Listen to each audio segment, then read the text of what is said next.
Sana tunashukuru sana kwa kuweza kuja katika shughuli yetu hii. Tunafahamu ni mwezi wa Ramadhani, lakini tunajua kuwa pia inakwenda karibu sambamba na Kwaresma. Ni mwezi ambao una imani sana, lakini kazi ambayo tunaifanya sisi ya kuhudumia jamii kama chombo cha habari ni muhimu kualika wadau ambao wamekuwa wakitunga mkono, kuanzia watu wanaotuletea matangazo tunafanya nao kazi pamoja, wachangiaji wa vipindi vyetu mbalimbali, hadi wasikilizaji wetu pia tumewaalika ili tuweze kukaa pamoja na kujumuika na kupata futari na kubadilishana mawazo. Ni kipindi kizuri sana cha kukaa chini pamoja na kuwa tunamkumbuka Mwenyezi Mungu, lakini ni wakati mzuri pia na sisi wenyewe kuja kuonana uso kwa uso na kuzungumza mawili matatu kuhusiana na kazi tunazozifanya, lakini pia kukumbushana mema na kukumbushana katika kipindi hiki cha mwezi wa Ramadhani. Kwanza mimi nipongeze sana kwa kile ambacho mmekiandaa leo hapa. Ni watu ama kampuni machache ambazo zakafanya kitu kama hiki.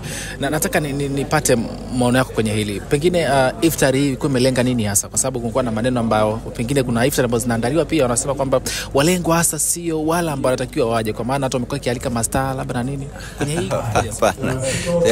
Crown Media sisi tunasema hapa ni nyumbani. Kwa hiyo nyumbani na mtu yeyote anakaribishwa. Kwa hiyo kama nilivyosema, lengo letu sisi ni kufuturisha wadau wetu, wasikilizaji wetu, watazamaji wetu, watu wote ambao tunafanya nao kazi, watu wanaosikiliza, wanaotunga mkono. Tungeweza kualika watu wengi zaidi, lakini kama unavyoona nafasi haitoshi, lakini na hatuwezi kualika kila mtu vile vile. Kwa hiyo futari hii haina malengo yoyote ya mrengo mwingine wowote zaidi ya kukaa na kuzungumza na wadau wetu, kuwakaribisha na kupata jioni moja nzuri sana ya kubadilishana mawazo na kukaa pamoja katika kipindi hiki cha imani. Kwa hiyo kama taasisi kama ninavyosema inafanya kazi za kijamii, ni vizuri sana kuweza kuwaita wadau na tukazungumza na kubadilishana mawazo na kupata iftari pamoja. Pengine hasa kama moja watu ambao ni vioo vya jamii katika jamii ya Watanzania kwa ujumla, hasa unadhani iftari hasa itakuwa ilenge watu wa namna ipi hasa, na ili kuweza kuondoa hizi sitomfahamu? Amna iftari bana, kama unaifahamu asili yake, unajua kabisa katika mwezi wa Ramadhani tunajua zamani kabisa ilikuwa, siku hizi ndio imepungua, lakini wakati unafanya iftari unakaa kibarazani pale nje. Mtu yeyote anayepita pale nje anakaribishwa kuja kule iftari.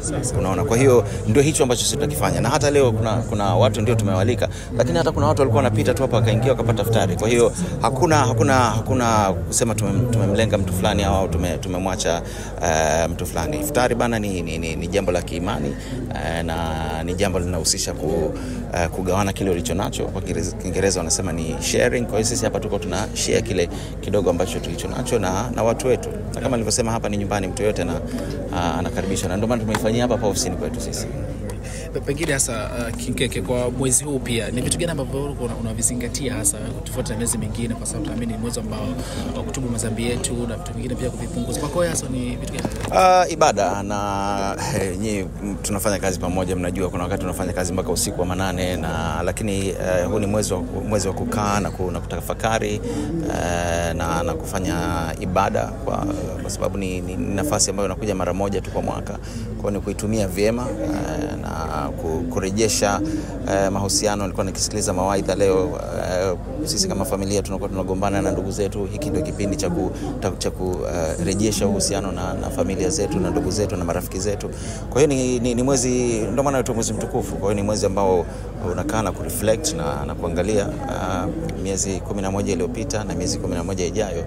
Hiki ni kipindi cha kukaa na reset ile button, ili tunapoanza tunaanza tukiwa vizuri kabisa. Kwa hiyo kwangu mimi binafsi ni mwezi wa toba, ni mwezi wa nafasi ambayo najaribu kuitenga, pamoja na kuwa na ratiba ngumu, lakini ni kusali kwa kadri ninavyoweza na kumkumbuka Mwenyezi Mungu na kumtaja kwa kadri ninavyoweza. Ndio sasa nikupongeze pia, lakini japokuwa sijakuona uwanjani Crown ikicheza, sijafahamu kwenye kucheza.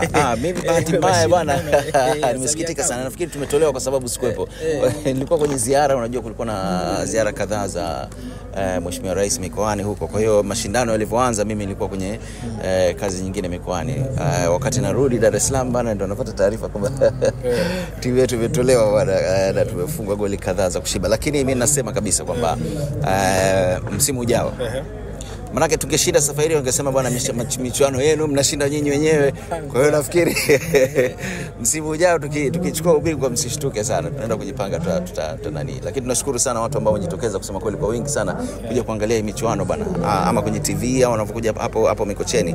Mwitikio umekuwa ni mzuri sana, na kama tunavyojua bwana, michezo ni jambo zuri sana la kujenga afya, na inaonyesha jinsi gani taifa letu linapenda football bwana. Sio? Kwa hiyo ni jambo zuri sana. Vijana wadogo wanakuja, tunaona pale, maana yake sasa wanavotizama pale tunawajenga kisaikolojia ili tuje kufanya vizuri sana siku za baadaye. Hapo kuhusu Tanzania wengi kupenda michezo. Simba na Yanga zimekuwa ni timu ambazo watu wengi sana hapa Tanzania wanazipenda sana, na ukisema kweli inapotokea tofauti kuhusu na hizo timu, kwa kweli maswali yanakuwa ni mengi sana. Itoshe pia hata juzi mechi yao kushindwa kuchezwa imeibua maswali mengi sana. Kama mwanahabari na mdau pia wa soka, kila ambacho kinaendelea hasa unadhani ni kipi kinatoka kifanyike ili kuweza kuweka sawa vitu? Mimi siwezi kusema nini kifanyike. Najua kuna vyombo husika, kuna mamlaka husika zinashughulikia swala hilo, na tutaona matokeo yake itakuwa ni nini. Lakini umesema jambo kubwa sana. Tanzania ni Simba na Yanga bwana. Hakuna, najua kuna rafiki yangu mmoja huwa anasema anashughulikia timu nyingine, lakini najua tu moyoni kuna timu anaipenda. Kwa hiyo hizi ni timu ambazo zimetujenga. Ukizaliwa nchi hii, ama wewe ni Simba ama wewe ni Yanga, na zina ushindani, lakini uzuri ni kwamba ndio zimetujenga sisi. Zimetujenga. Sintofahamu hizi ambazo zinatokea zinatokea dunia nzima, unaona. Kwa hiyo si lazima ziwe zinafanana hasa, lakini unajua kabisa kwenye vitu ambavyo watu wengi wanavipenda lazima italeta hitilafu ya hapa na pale. Kwa hiyo imani yangu ni kwamba swala hili tutaweza kulimaliza na halita gawa watu wetu kwa njia ambayo sio nzuri, lakini vile vile kwamba halitatia dosari soka yetu ambayo kusema kweli inapata umaarufu mkubwa sana. Kwa hiyo inapotokea mambo ambayo yanaleta maswali mengi sana, unapata wasiwasi kama mdau wa soka kwamba ligi yetu, soka yetu isije ikapatwa na doa kubwa na watu kwanza kutuangalia na kuweka alama za maswali kwenye kila tunachokifanya. Pengine hasa katika hili ambalo linazungumzwa, hasa wengi wamekuwa kimtupia lawama rais wa shirikisho wala Skalia kwamba kauli ambazo anazitumia labda inaonekana kama upande wa pili ambao ni Yanga wanaona kama hawatendewi haki hivi. Nini itakuwa inapokuja swala la Simba na Yanga? Asikudanganye mtu. Hakuna mahali utasema kitu na utasema wewe uko sawa. Kila utakachokisema upande mwingine utasema umekosea, na upande utakachosema utasema imekutana. Ni hulka ya binadamu. Mimi imani yangu ni kwamba swala hili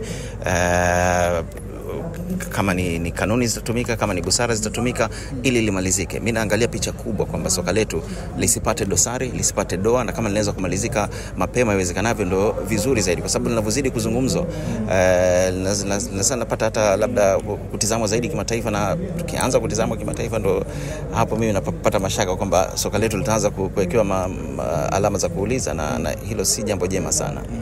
Kama mdau ukipao utoe maoni yako hapo, mchezo uchezwe ama sheria zifuatwe? Mimi nafikiri wacha maamuzi, mamlaka ambazo zipo zitoe maamuzi. Mimi nitaheshimu watakachokifikia.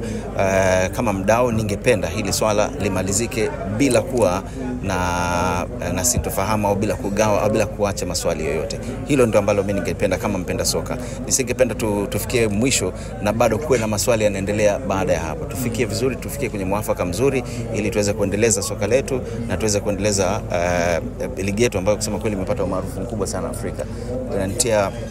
Inanitia simanzi ninavyoona tunapitia vitu hivi. Kwa hiyo imani yangu ni kwamba mamlaka husika zitachukua hatua husika na kuweza kulimaliza hili swala ili tuweze kuzungumzia mambo mengine. Wewe mwenyewe unatizama sasa hivi kila mara ukifungua redio, ukifungua gazeti, story ni hiyo kusema kweli. Kwa hiyo nadhani itakuwa vyema kama tutatafutiwa mwafaka mapema iwezekanavyo ili tuweze kuendelea na maisha mengine. Salum, umezindua kampeni ya 4x4 ya Mama Samia. Na comment za wadau wengi zikawa kwamba Salum Kekeke alikuwa BBC na alikuwa ni mwandishi wa habari, mpaka sasa hivi ni mwandishi wa habari, lakini sasa hivi amekuja na kampeni ya Mama Samia, wakawa wanasema kwamba umetoka kwenye ethics za journalism, sasa umekuacha ethics za journalism. Sipi mimi bana, mimi nimeenda pale kama rafiki wa 4x4. Mimi kuendesha gari kutoka Dar es Salaam mpaka Pangani, sijavunja sheria yoyote ya uandishi wa habari. Kwa hiyo inafanywa na upande mwingine, kama ni kampeni ambayo nadhani inafaa kuunganisha taifa, mimi nitaifanya. Kwa hiyo sidhani kama hilo ni jambo kubwa sana ambalo linaweza kuleta mtafaruku wote. Msimamo wangu wa uandishi wa habari uko pale. professionalism yangu inafahamika, rekodi yangu iko straight. Kwa hiyo mimi sioni kama ni kitu kikubwa kusema kweli. Pengine sasa tumalizia la mwisho hili. Mmoja wa watu ambao wanasifika sana kwa kuimba, Alikiba kiukweli kwa Tanzania mpaka ndio maana wamemta jina la King. Pengine anapotokea tu anamuita mbana pua hasa. Kwa upande wako wewe Alikiba unapomsikia, ni kipi ambacho unakiona huko bwana? Alikiba si mbana pua, si tunajua bwana. Sasa hiyo imeisha.